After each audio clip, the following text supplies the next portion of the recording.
Baik, terima kasih. Selamat siang, Radi dan juga saudara. Ada dua informasi yang akan kami sampaikan dari Ambon, Maluku. Informasi pertama, saudara, indahnya persaudaraan antar umat beragama secermin dari perayaan Hari Raya. Di Hari Raya Idul Adha ini, Sinode Gereja Protestan Maluku menyumbangkan hewan kurban berupa 1 ekor sapi untuk umat Muslim Kota Ambon.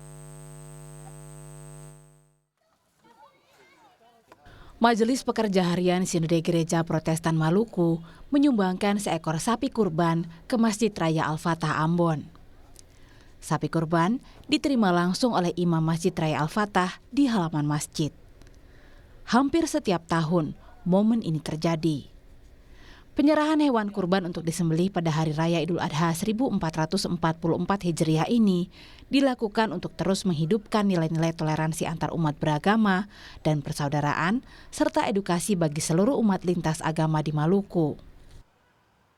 Yang pertama, kami menyerahkan hewan kurban ini sebagai bentuk komitmen kami untuk merawat persaudaraan yang dilandasi oleh semangat tolong-menolong, rela berkorban, dan kasih kepada sesama.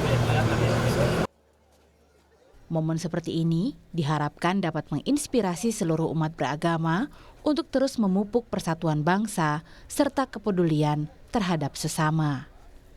Yahya Lating, Kompas TV, Ambon, Maluku.